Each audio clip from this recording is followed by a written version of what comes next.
Good morning. Welcome to today's community briefing. My name is Gregory Sneed, and today is the 11th of January. Some days I get started, usually try to get started about 9 o'clock. Today I've been going at it since 7, so it feels like it's 2 o'clock in the afternoon already. But I guess for some of you it is. If you're on the East Coast, it's 2 o'clock in the afternoon. Our guest today is Chanel Glover, and she'll be joining us and giving us some great information about her expertise and what have you. So we're glad you're here. Sit back and relax, get a cup of coffee or soda or a glass of water or something, and then we'll be getting started. Now, it's my pleasure to welcome to the virtual stage the queen of our community briefing, Miss Crystal Mitchell. Hey everyone, welcome. Happy New Year. Second week in the year. It's already seeming like it's in a big hurry. But glad to be here. I don't know why I'm getting a reverb, but okay. Thank you for joining us. This is a community briefing, and as Stephen said, it's inspiration that came about during the pandemic. I just feel we needed a resource, a media outlet that we can all meet and greet and know who the stakeholders are and the leaders that are sitting at tables having conversations on our behalf. And then at the same time, you guys get to meet who they are. I am the co-director of Recycling Black Dollars, and we're all about collaboration. We're all about supporting of Black businesses, the Black community, making sure we get all the resources and tools we need. And we cannot do this alone, so we have to do this together. This platform is powered and sponsored by Recycling Black Dollars and the BBA, the Black Business Association. Miss Sarah Harris is the CEO and president over there. And it is monetarily sponsored by Southern California Edison, PCR, Wells Fargo Bank, and SoCal Gas, and Los Angeles LDC. We're looking for new funders and sponsors. So if you're interested, and most importantly, what we want you to do is go tell a friend that this is the platform that they need to be on every Thursday afternoon every Thursday morning at 11 a.m. because we are meeting some phenomenal people from our community. I want to thank our amazing staff, Mr. Stephen Turner, who's the producer. He will say a wave at the end of the show. Mr. Gregory Sneed, he just introduced himself, and Miss Robin Billups, who's traveling today. We're wishing her well wishes out there while she's traveling, and she will be back next week. So with that, and I want to thank everyone, our regulars and our new people coming in. Please go tell a friend. We want to increase and grow this platform and network. We should have hundreds of people here every Thursday at 11 a.m. just to tune in, just to meet these great guests that we have. And so with that, I'm going to turn it back over to Gregory Sneed, and he's going to introduce our great guest for today.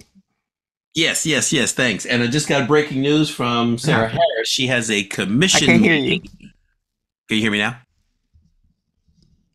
You guys hear me, right? You. Okay. So, Sarah Harris is.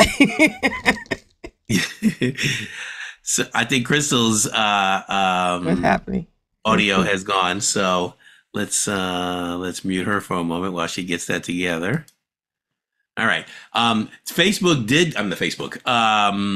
Zoom did go through an update. So when I logged in just now, Zoom went through a pretty significant update, and I'm looking, my screen's changed, the layout stuff is different. So she may be going through some challenges there. Today, our guest is Chanel Glover, and she is the CEO at Ambitious Strategies. She's also the procurement advisor for Los Angeles Area Chamber of Commerce. She has over 15 years of experience in public policy, business development, project management, financial management, with grants, contract management in the public and private sectors. She has a deep expertise in understanding, interpreting, and developing public policy and procurement and process improvement. Former subject expert serving on the advisory committee and working groups across multiple agencies, she's known for innovative financial management and compliance techniques to communicate effectively with broad and internal and external audiences. So she has been the principal consultant and subject matter expert with Ambitious Strategies for the last 10 years, since August of 2013. And she was with Snorkel. Is that Snorkel Al or Snorkel AI? It's Snorkel AI. It's an AI company in Silicon Valley. They do data labeling for AI in commercial and government sector. Okay. And with the snorkel, I'm a scuba diver, so it has nothing to do with the snorkel to breathe or anything like that, right? No. Okay. Um, But it's a tech company. okay. And she was a senior topic expert with a management consulting company that's confidential for now, so we won't say that. Also, MFR Consultants as a financial specialist, and a managing and acting director of contracts, also with the U.S. Small Business Administration. And she has been in the government business for quite a while. She hails from the District of Columbia, D.C., formerly known as Chocolate City. And so please welcome to the virtual stage, Chanel Glover. Thank you. Thank you, Greg. And nice to meet everyone here virtually. And thank you for having me, Crystal. So a little about my background. I spent the last 15 years either in the employee, consultant, or business owner capacity, but serving mostly government customers and also industry. So I've worked as a federal employee at the Small Business Administration. I worked under the Obama administration on a pilot program for small businesses, is loan programs and then micro loans. I also worked on technical assistance grants while there. Since leaving the DC area, coming out here, I've worked in cybersecurity, AI and blockchain advisory. So I work with a lot of tech firms, small businesses, and underrepresented groups to help them get into the federal and state contracting space. Also, I help nonprofits to identify grant funding, to apply for grant funding, and then grants and contracts. Companies that are pursuing grants and contracts, I help them to expand their portfolios. So to identify more funding, to partner, and to leverage like any funding that's like short term. For example, the American Rescue Plan Act funding that came out. So I help companies to either partner with other companies to go after the work or the funding, or to get it on their own.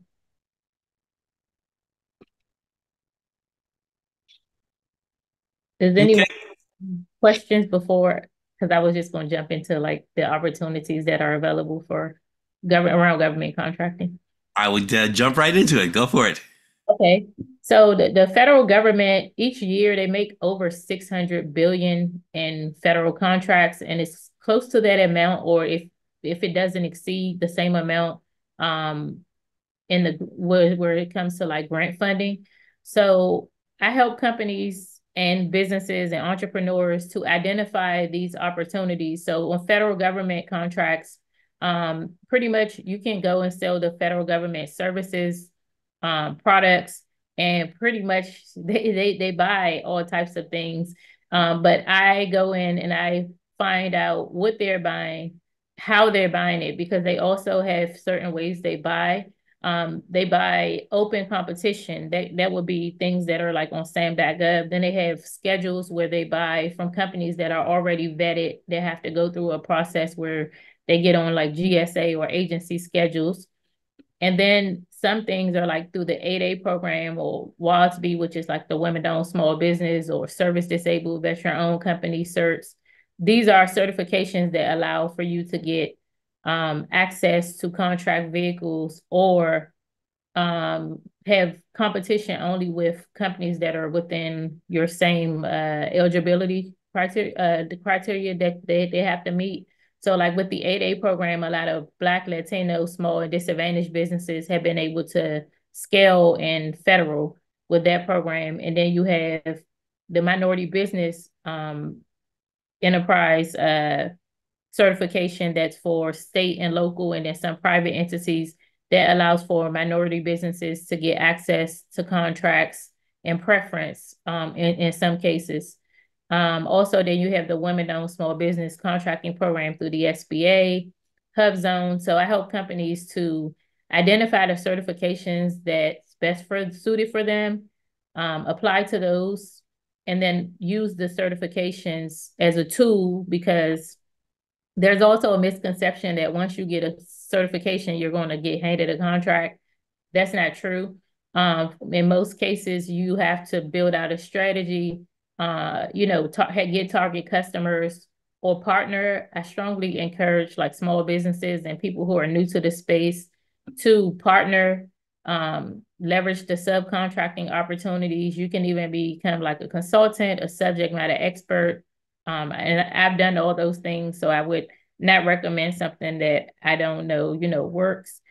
And then for grants, they have grant opportunities. You can, if you're a nonprofit, you're a consultant, you can partner with organizations that have already been funded. They can also do sub grants.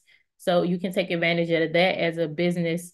If you're a consultant, that's another avenue. So I just show like the vendors, the different programs, how to leverage each program. And then I also do market research and business development. So market research is where companies will go in and you find out what the market looks like for you, either in the federal space, state, local, city, or private sector. And you can see that by the data that's available. Some people use paid tools, but most of the information that you need to do business with the government is publicly available. So you go out, you find out how they buy. Are they buying off of this schedule? Does someone else already have the contract?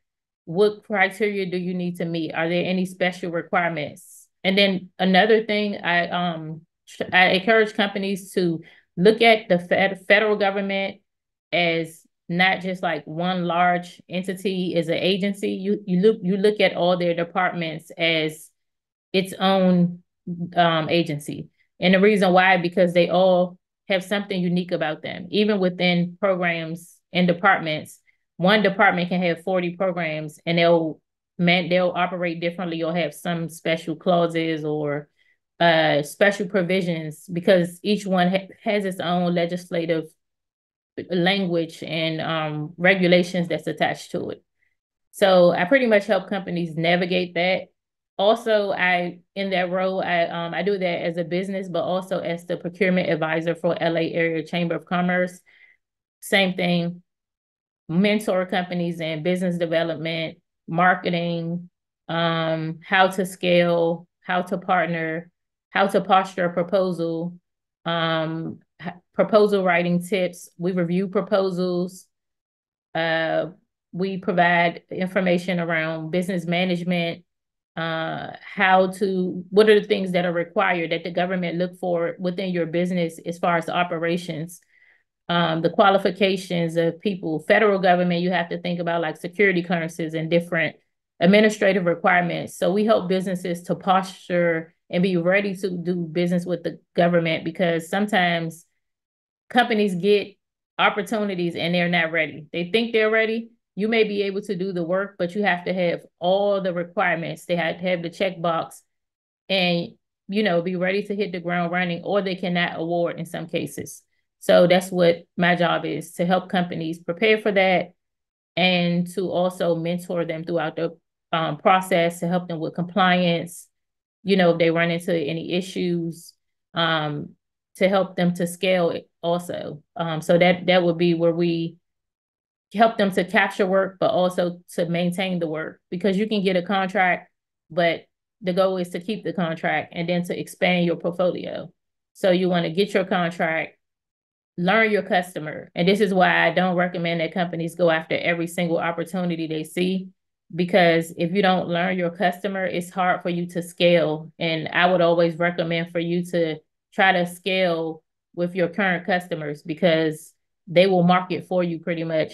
And any opportunities that come about, if you can deliver, more than likely you're going to be first on their list. If they have opportunity to award sole source, which is when they can award directly to you with justification, or they have some way that they can choose you. You want to make it easy for them. Any questions? So how do clients find you? Do they look you up on a referral basis, or do you partner with agencies like PCR or small business development centers, CDFIs? How does that work? Yes. So some of the clients are, because I have a partnership, I'm the procurement advisor, the chamber, LA Chamber, they're using my services, and I'm the procurement advisor for several technical assistance programs. So I partner with technical assistance centers, including like women's business centers, um, other small associations, small business associations. But also I have my business, Ambitious Strategies. We bring on customers, and we have customers across multiple verticals. Some of them are municipalities, and some of them are like tech firms, small businesses, nonprofits. So I have like a wide variety of customers that I've serviced of all sizes. So we're open to customers. We just want to make sure that we're the right fit for the customer and that we can deliver. So if in some cases I may refer a customer somewhere else, but they can find me on LinkedIn, on Chanel Glover, or ambitiousstrategies.com. Or they can join, if they're in California, they can join the program through the LA Area Chamber of Commerce. It's the Resilient Small Business Program. And if you go to the Chamber's website, you'll find it. And I'm the procurement advisor for that program. So if you qualify, you can go through that program. That's funded by the SBA, the state, and in part Wells Fargo Foundation. Hmm. How did you come about it? So you're based here in Los Angeles. How did you come about getting to Los Angeles? And is your are you I'm sure obviously you're working with the federal government. I imagine LA County, LA City. But you're also doing other states. Tell us a little bit about that. And Kim, I see you. I'll get to you in just a moment. Yes, yes. So I have still have customers in the DC area. I have, of course, out here I have territory. We have lots of customers that we're getting on the West Coast, specifically California. I've worked on city efforts and through the chamber, city, county, and I have some other things that I'm working on, and it's because I also have developed a well, it's in process, but we're developing technology for the government to use. So it's like government technology for tracking funds and pretty much being more accountable for government funding, and it to be for the government and their customers is a grants and contracts software. So I've been scaling through to other um, governments and like presenting things to them. And now we also do financial management, accounting, and procurement support for some government customers at different levels of government, and that's throughout the country. Kim, what do you have? Mm. This was great. Thank you, Chanel. I really and I want to connect with you with the Urban Business Journal, by the way. Okay. My question is, at what point should a small business, particularly a new small business, consider approaching government contracts? And because many of the services and goods that they're looking for are pretty obscure. Mhm. So should it be something that they are an expert in, or should they work with subcontractors, or if it's just a commodity, could they, like how do they even know how it's so vast? How do they know Mhm. how to approach and when they should approach government contracting? So yeah, that depends on what their vision and strategy and what outcomes they're looking for. Because you can Mhm. be like an employee, like a 1099 consultant on a contract as your own business and have a government contract. You can sell a pack of t-shirts to a larger vendor that already has work.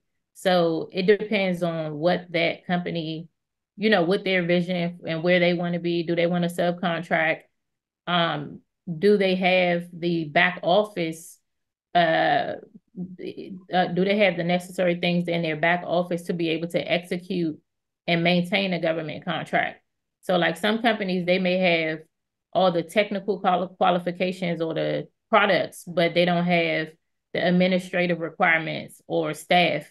So it depends on, what they're looking to do. I would suggest learning the space. Like it's of course, like it takes time to do that, but that's why if you focus on a few customers, or if you say I only want to subcontract, that in my opinion is easier, because then I could reach out to companies that have already been awarded, or I could look in the system and see who already has work, reach out to them and say, hey, I want to introduce my company.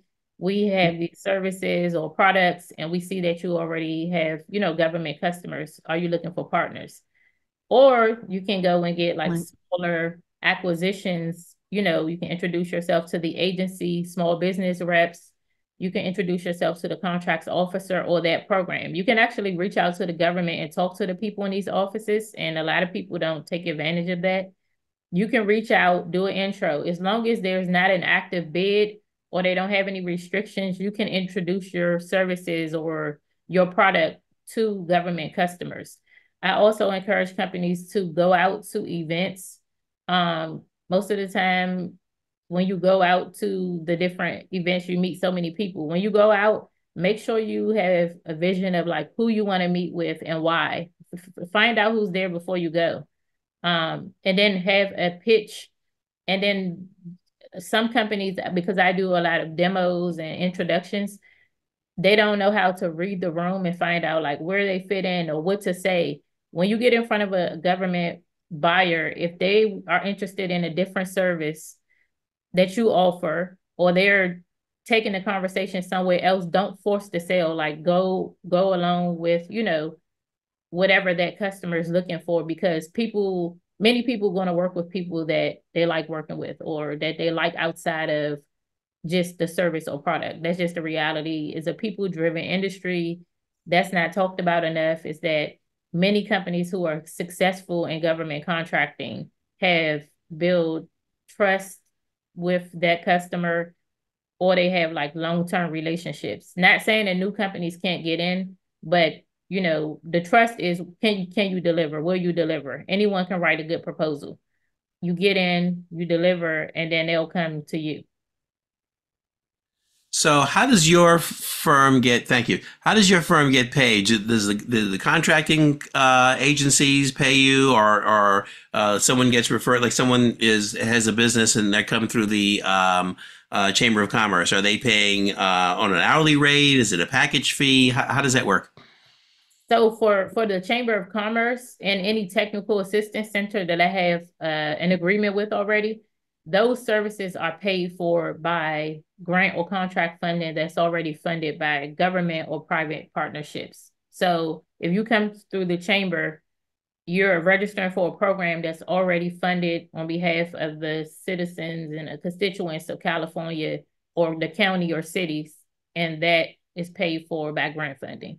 Now, if you come through my business, then we charge hourly rates, or if we partner, it will be a different model. So it depends on what services the customer needs. But also this upcoming spring, I want to do on-call services and like office hours throughout different spaces in LA. I'll just like get office spaces and allow for underrepresented businesses to come on a tiered sliding scale, because I know that's like some of the problems and issues around like closing the wealth gap, and two, access to these opportunities is that it's just too, pricey. It's not feasible for some companies to be able to do business.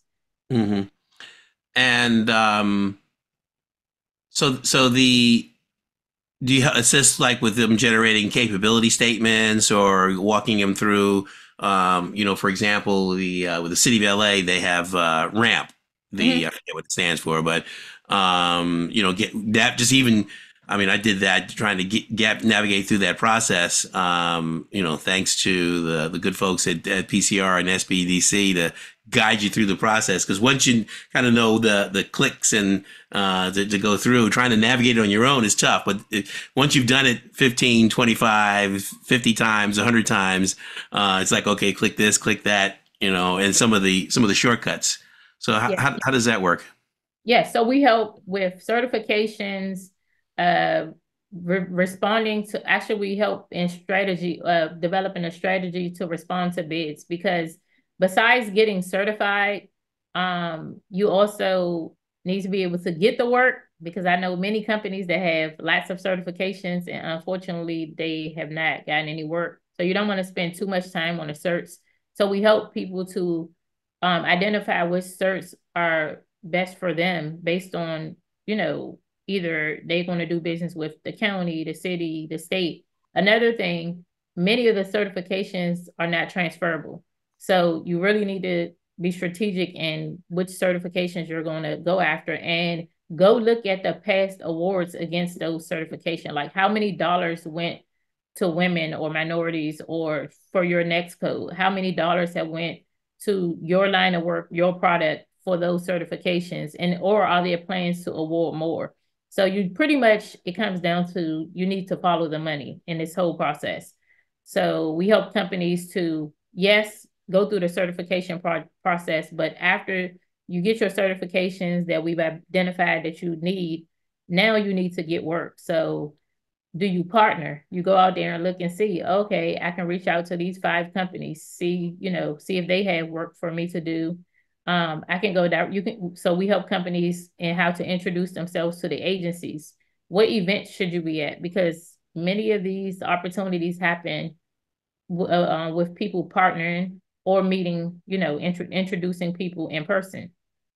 So we help companies to join associations. Sometimes you can join an association that's relevant to your service or your product, and you can get customers like that. So we help companies with that. And then with proposals, I can review your proposal, or help you walk through the process of how to identify the RFPs that are most relevant for you, and how do you respond, and do you need a partner for it? We help to identify those partners, help you to understand the RFP. And I know with the chamber, we're going to be working on a program where we're going to go more in depth into the proposal process and the RFP, so that we can help people to understand what each section means, what it requires, and like where they should spend their time. And if they have to get consultants, like where they, should get resources and things they could do on their own to reduce costs. We do final reviews of proposals. I help companies to ask agencies for debriefings. So pretty much full cycle. If they have a contract already and they have an issue, we assist with compliance issues. I've actually worked on projects where I come in and do project and program management if necessary, because I've had a lot of experience working with the government customers. So sometimes we may jump in to just like save the contract or expand the portfolio. But that's through my business. Through the chamber, we mostly just provide technical assistance, hold a company's hand through the process as much as we can to get them postured for government contracts. Is your firm advised of sort of Meet the Prime events, and are there active? Obviously, there's a lot of Meet the Prime. I'm guessing there's a lot of Meet the Prime events happening in Los Angeles, or is it also LA County? So, how does that work? Because a lot of times, a small company may not be equipped to go in as a prime contractor, but certainly go in as a sub. How does that work in terms of the events? Yeah, so at the events, I'm there as a technical assistance provider, because the technical assistance programs are using my services. So I'm there helping them, like, to pretty much manage their program, like their matchmaking event, or supporting them in it. So I don't participate as a prime or a sub because I'm there as a provider, but I have participated with other companies. I actually provide a service where for some of my customers, I get on their matchmaking event with them. So like if I see them struggling on a conversation, I'll jump in with the prime. So I'm experienced with both sides of it. I have attended, and I've seen some great outcomes. I know some companies have reached out and given me feedback and said that through those matchmaking events, they made either good connections, sometimes an opportunity, but for the most part, and when you're meeting people, you want to keep in touch and follow up, because even if they don't have an opportunity right then and there, they could pass along your company's information, or another office may have it, or with contracting, most of these things are like a timing. Everything's about timing. So maybe they don't have nothing today, but they'll call you 6 or 9 months later. That has happened, and they have an opportunity. So just like keep in touch with your contacts, and try to meet with people and add value to either the buyer or your partner. Like you just don't come to your partner and ask for something. So when you do meet buyers at the matchmaking events, whether it's a prime or actual government agency, you just make sure that you show value, not just your company's qualifications. What can you do for them? And my suggestion is to do research so that you can come with something of substance to say, hey, I see you all have this issue, or you're looking for companies to do this. This is what I can do, because government agencies, like any other customer, they're looking for you to solve their problems. Now, are matchmaking events and Meet the Primes, are those synonymous? Are they two separate things? Matchmaking, so you can do matchmaking with government agencies or primes. It depends on, like, I've seen some events where they have both. They have government agencies and large companies, or like prime vendors.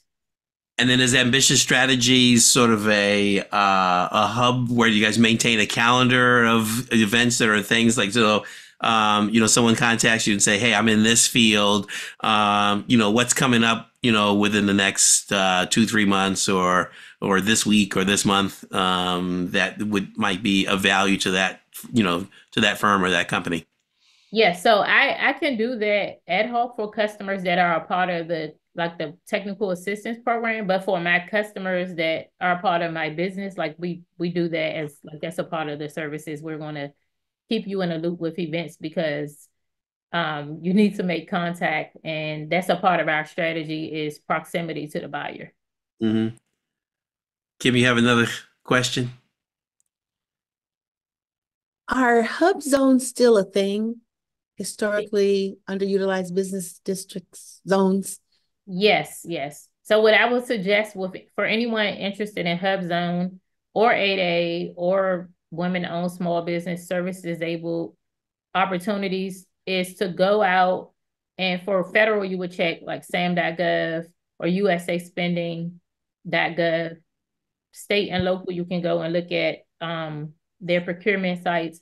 But you always want to see what that program is buying. See, so you want to go after Hub Zone. Yes, it's still in existence, but I would suggest for a company to see if they're really interested based on the buying practices. Or I know right now they have some stats out there and some projections of how much more they're going to spend in certain programs.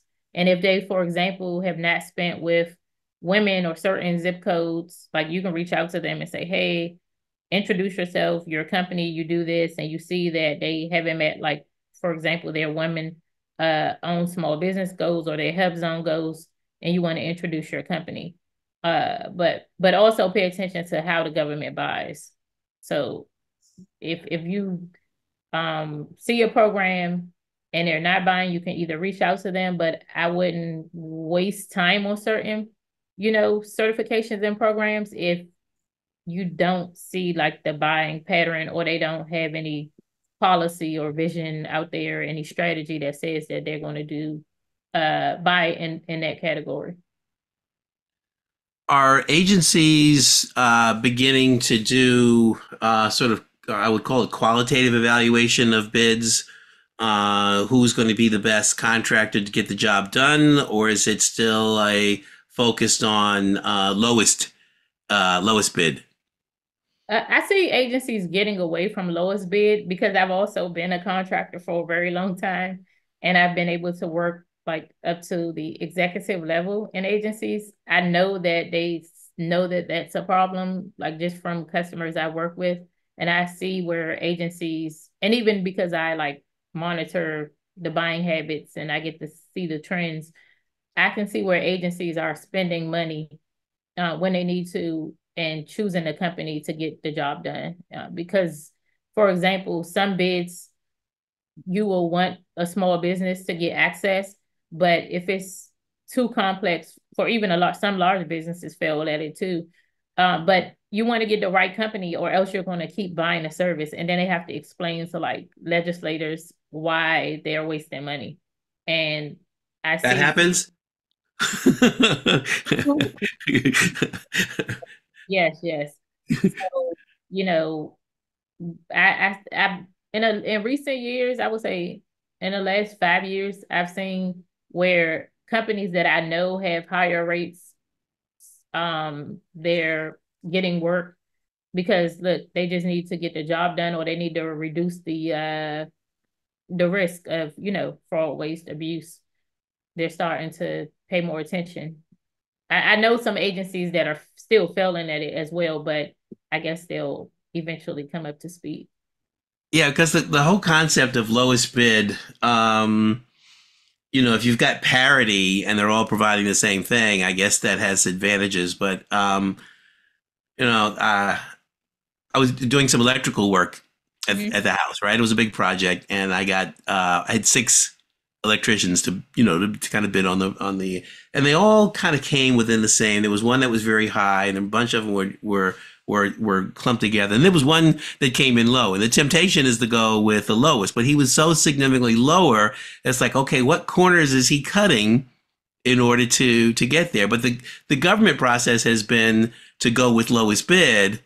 And then I don't know what happens if cost overruns or how that works, but I'm optimistic that the agencies can migrate to really looking maybe more qualitative in the review of bids for contracts.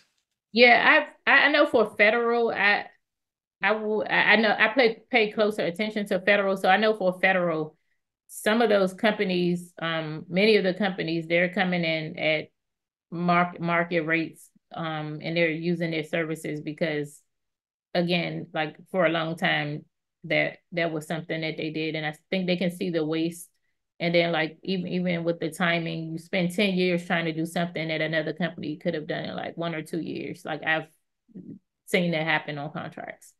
So hopefully one of the questions we have in the chat is here: Are you also working with 501c3 charitable organizations as well?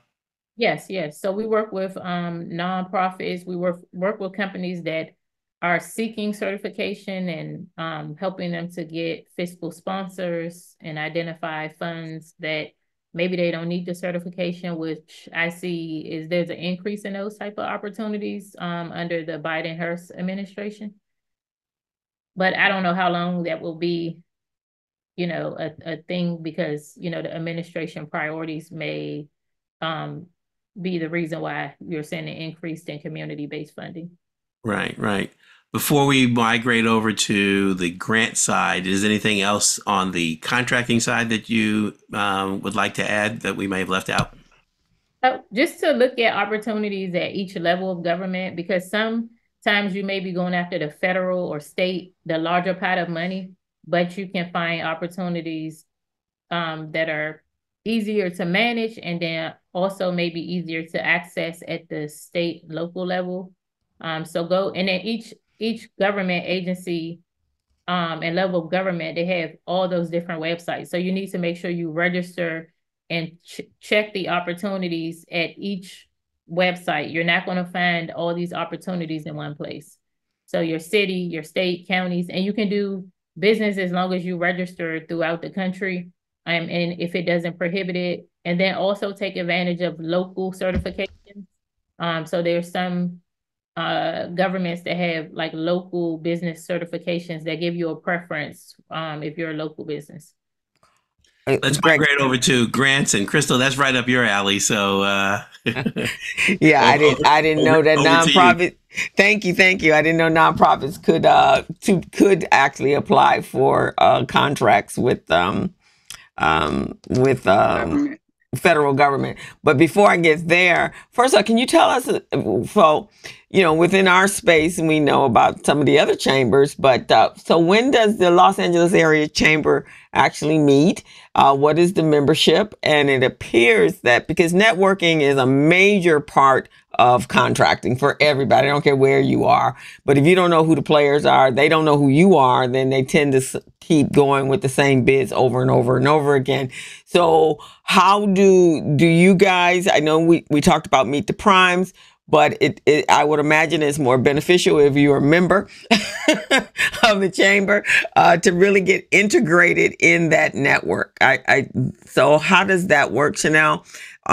We hear about GLAC, we hear about Crenshaw Chamber, Culver City Chamber, but I don't really hear about your activity events that you have, and how can we become part of that? Yes, so the LA Area Chamber of Commerce Foundation is their nonprofit sector, and then the chamber has a membership, which is more like their association. Those are two different entities. So the foundation, you can register for those programs free, and the events will also be free to the participants. Also, the chamber's events are advertised not only through LA Area Chamber of Commerce, but also if you're registered with RAMP, the city, and then sometimes even the county. They partner a lot with different levels of government and then other technical assistance centers.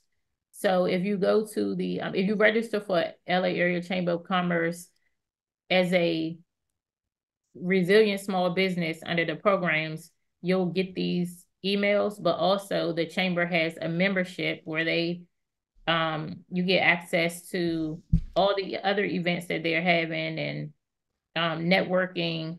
And that's a membership that you will have to reach out to Christopher Luna at the chamber. But if you go and just register for interest in the LA Area Chamber of Commerce on their website, you'll be redirected to the membership department, and they can discuss with you the different tiers of membership.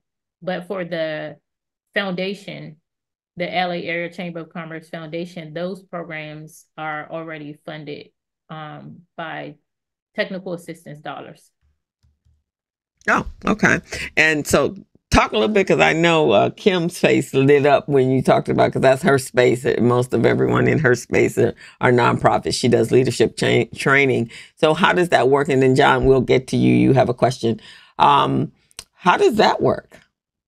Yeah, so for funding, for contracts and grants for that, you would either go to sam.gov or grants.gov, and you can see, for example, universities and some other larger entities, you can go check under awards. So opportunities you see there, and then you see awards. Sometimes these larger entities receive sizable awards, and they can hire consultants to support them or sub-grantees. So you can go and partner with them. You can go out, and I've seen this because I also used to manage grant portfolios in government, and then I'm also identified as a grants expert for some agencies. So that you can come in as a prime grantee where you're executing, all the work, or you can come in as a sub-grantee or consultant. And for sub-grantees and consultants, that takes partnering with the prime vendors. All this information is public as long as it's not a confidential bid or award. You can just find right in grants.gov. Grants.gov should have like the opportunities, who they were awarded to. And then for the contracts, it's sam.gov. Awesome. Awesome. John, you had a question? Yes, please. Can you hear me? We can, and welcome to the community briefing. Good, thank you. First of all, Chanel, your presentation is excellent. And I'm on the East Coast in a southern state, and we need you to come back home, is what we need. First of all, the Los Angeles Chamber and the Los Angeles community have got a great reputation in this area. You even have some communities where there are specific DBE requirements or points, I'd rather say, in a contract competitiveness. I've been working on these issues for a long time. I don't know if the name Yvonne Breakwith Burke means anything to any of y'all, or Phil Burton. I'm not 100 years old, but I can see 100 years old. Charlie Rangel, I've done work for him. I worked for a Southern congressman who was real close to all those folks, and was chief of staff for our governor in our state. but I have a friend who is an absolute expert on transportation, on DOT contracting. He has run our state DOT minority contracting program. He's now somewhere else, but he was part of a bid by a foreign country to obtain a contract here from DOT, from the local government, a $300 million contract, 5-year contract. He was in the presentation to the city council. He was kind of the person they put up front and said that we're going to use this person to find all our minority contractors. He has this experience, he has this knowledge, he knows what he's doing. Well, now we're a year into the contract. He ain't heard from him since then. And he's tried to make contact with them. They have, I guess, an implied contract. He was not part of the actual agreement with the city. Y'all have to do great work out west, but here I'm telling you that when we say we have a 15% DBE goal, and we're making 13, well, really about 12 of that 13 is in white women with husbands who are in a same or allied business. Okay, I'm a little cynical after all these years. So we're not doing as much for the African American community as we should be doing. And that's really my focus. African American women, yes. White women, no. But do you have any advice or any suggestions about compliance? Our state DOT, the feds don't provide the oversight or compliance. They give it to the state or to the local government. They're not executing the compliance. I'd be curious about your observations about this and what options we might have. Yeah, so that actually happened to me before a long time ago on the DOT contract. So that was a lesson learned for me, which I should have known better then, but because the way the partner came in, I trusted the agreement. I was on the contract. They did not use my services, but they did win in part because they were referred to get me on the bid. So that's something that people do, unfortunately. So that's a piece of advice that I would give companies, especially small business or businesses with the designation. Make sure you get everything in writing down to the work share percentage, the rates, how many people you're going to have on a contract, because if it's not in writing, unfortunately, most of this time it does not exist. Or even if it does, if they just say, we're going to put you on the bid and they put you on there and they give you 1%, and sometimes nothing is really nothing you can do about it legally unless you have a work share percentage in a contract. What about potentially putting pressure? This is an all African American board of this particular city, and candidly, they have lots of objectives in terms of minority contracting, but nobody's holding anybody responsible. That happens. Go ahead. Unfortunately, like that's prevalent throughout government, like in general, for the United States anyways. I can't speak for every single city and county, but I do know that's an issue. And if there's a minority business requirement there and the other businesses being used aren't minority businesses, then it should be some type of enforcement to like make them use some vendor. It doesn't have to be the vendor that they bid, but they have to meet the requirement, or else they're violating the contract if it says that's a requirement. Now, if it says there's a requirement and it's a state level opportunity, I will go to the state and let them know there's non-compliance. If it's a federal opportunity, in the contract, it says best, you've got an 8% goal on this project, but you also have or best efforts. And this gets back to Senator Baucus's language from way back when, that says, you just kind of try, and we're going to be okay with that. What do you do in a situation like that? If it's political and it comes from like your governor or senators and that level, I don't know if this is appropriate to say, but yes, it is. When you go vote, people need to pay attention to what people are doing on your behalf. That's why voting is so important. Right. It makes and then it's long term and it impacts so many things. I would like to be able to say to my DOT, you're going to endanger your federal dollar flow if you don't do something to enforce these contracts. Because these guys have a history, this particular company, get a 5-year contract, they'll go 4 years and never meet any of the DBE requirements. And then they'll lose the contract on the 5th. But by then they've made $100 million and they don't care.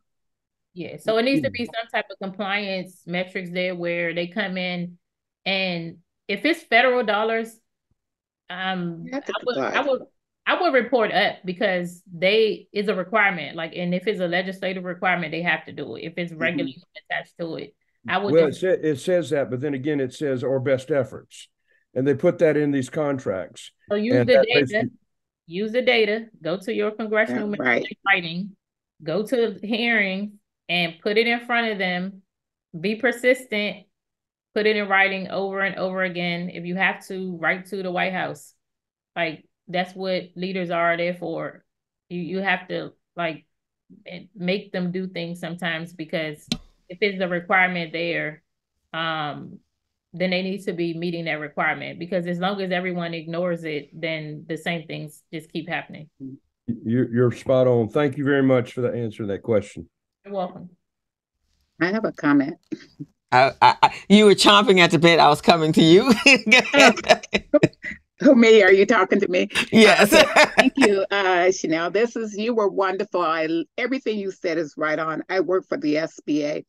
And with respect to people that are bidding on contracts and they're part of a group, you can mandate, if it's a government contract and it's funded by the government, you do have options to make sure if your contract is awarded and you were part of that bid, you can make sure that they include that vendor or whoever that contractor happens to be as, part of that bid. But one thing you can also do is contract the administrator. People feel like, well, I don't want to contact anyone. The administrator of the SBA, she will make sure if someone is awarding contracts, especially government contracts, and they are picking people that are part of their pool versus whoever actually bid it on the contract, you do have rights and you can't fight that. You have to be consistent and don't be afraid to speak out.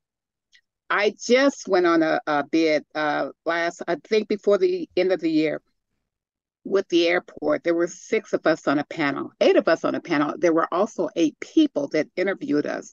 One of the things we got in writing that everyone that was on that panel, if that contract is selected, everyone will be included. They can't say, we're going to use this person and pick someone else to replace the person that came to the interview.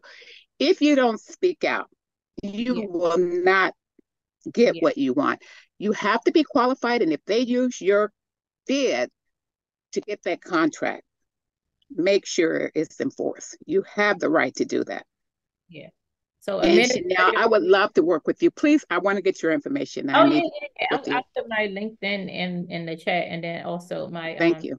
And everything you said about the different programs, the 8A programs, the Hub Zone programs. One of the things about Hub Zone programs people don't know is that they haven't changed the map for funding for the Hub Zones in about 10 years. And if you're interested in getting a contract through a Hub Zone, do it now, because the maps have not changed. They have certain categories and zip codes that they really work in. Do it now because the maps are still the same. So look at that as well. Yeah, and it's everything again regarding the timing is each administration has their own goals and priorities. So if you see there's a focus somewhere now, it doesn't mean that funding or that strategy or that focus will be there if the administration changes at the federal level. And for your state and local, you can go look at your strategies, the strategic plans and programs, and you can reach out. Like Emma said, don't be afraid to reach out to anyone, administrator, director. When I worked in those offices, sometimes we didn't know about things, or the leadership, even up to the head of the agency, because people did not report them. So if you're calling people and they're not responding, go to the next level. don't wait too long. Like I said, some people take it all the way to the White House. Do whatever you need to do to get a response, but you do have rights, especially if the bid has certain requirements on it. At the state and federal level, they have enforcement offices just for that. Yeah, and I'm candidly not happy with the enforcement at the municipal, at the state level, even at the federal level, because they download it to the states. And here in the South, where I am, it's kind of, if it's not in your face, forget about it. And what I'd really would like is some federal responsibility, some federal effort to basically audit and interdict here. I don't know if y'all are familiar with the Sherwin-Williams versus DOD decision, which was a $42 million decision because Sherwin-Williams basically got a minority contractor and was just passing the paint cost to DOT through them. There was no value added, and it cost Sherwin-Williams $42 million. You got to have compliance, and y'all have been very helpful here. I'm not going to tell you my secret contact of why I'm on this call. Because I was going to ask that, right? Well, it sounds like you guys need to connect there. No, I'm going to connect with everybody on this call because there's some fabulous opportunities, at least here in the South, I can speak about. But I'm just, one of the challenges I will tell you that we have, I'm not young, okay? And I was hell on wheels when I was 30. I'm not that guy, okay? So we need some people who have got the energy level to make this happen. I've got the vendors.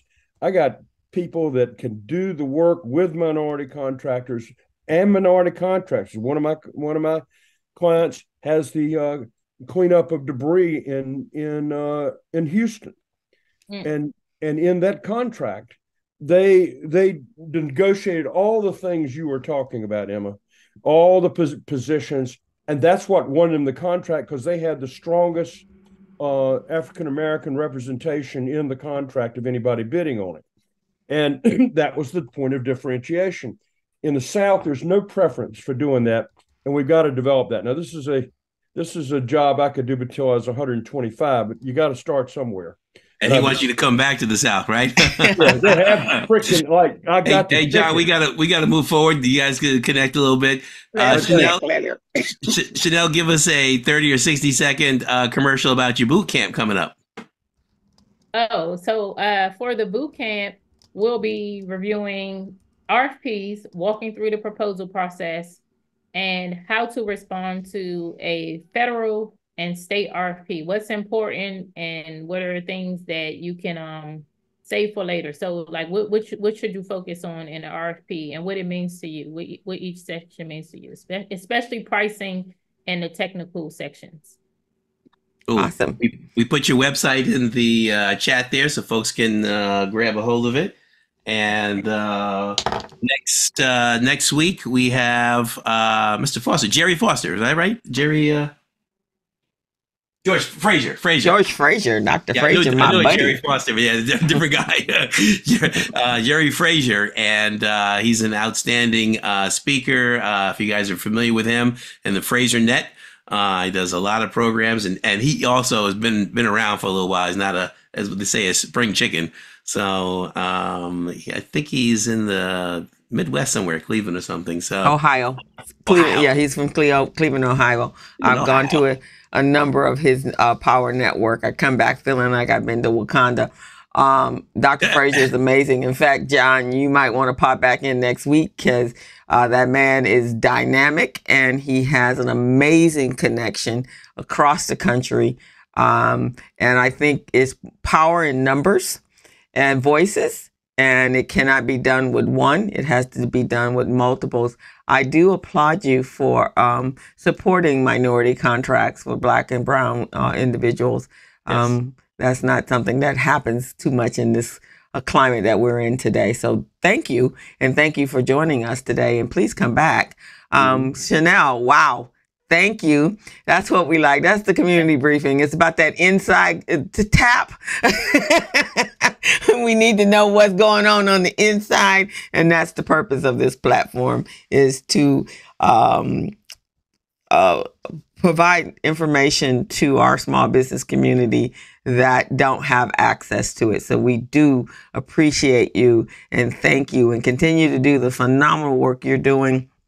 Those of you, make sure you connect with her, because she's a wealth of information, and we thank you. Information there's in the chat. Yep. Mm-hmm. Yeah. So please utilize the chat. We're closing today, but we are back here next Thursday at 11 a.m. with Dr. George Fraser. If you guys haven't met Dr. George Fraser, I met him about 30 years ago. He and I are born on the same exact day. And when I met him, he's all about the Black community and uprising and growing and making sure we get what we should be getting.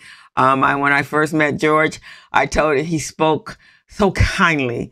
Now, 20 years into this platform, he takes bourbon straight, no chaser, and he gives it to you with everything he got. So be ready for that. There is nothing, he doesn't down it down anymore. He just straight out tells you what needs to happen. He has a strategy for uplifting the Black community, the Black business community. He is dedicated to doing that, and he has some amazing plans.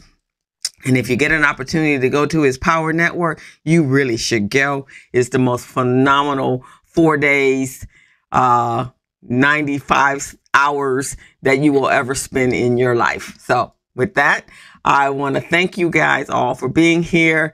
Thank you, our regulars, for coming. Thank you, Mona, for dropping by. Lucius, coming by, Marco. And we will see you guys all next week. Tell everyone to be here on Thursday at 11 a.m. You never know who's going to be dropping some major nuggets to help you grow your business. Yep. And John, this will make you feel right at home. Y'all come back now here. And Chanel, did you have anything parting for us? Yeah, I'll bring barbecue next time. All right, we love that. I forgot to bring it. Chanel, those people out on the West Coast, they don't know what you're talking about when you're talking about barbecue, do they? Oh yeah. Now you may get me to come. I'm actually going to be in Hilton Head the first week of February, speaking on a government contract. Well, I may send a guy down to see you, former Congressman John Napier, a Republican who's one of my partners, doing some stuff. Okay. And he's helping me with this with the South Carolina DOT. Okay. You know what a spent hen is? No. That's a hen that doesn't lay anymore, and she's now in the frying pan. I'm a spent hen. Okay, the world's over me. Y'all take care. Thanks. Okay. Yeah. All right. Bye-bye. See you all next week. This will be up on our community briefing YouTube channel probably in the next day or so. If you didn't catch Michael Washington last week, oh my God, some more nuggets will drop. So please go over there, subscribe and like the channel. So we're growing it.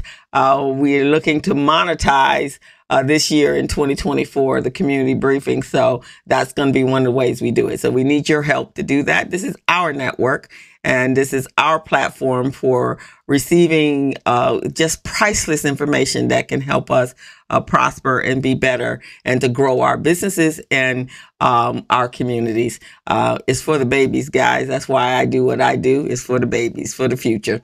All right, guys. See you guys all next week. Y'all come back now.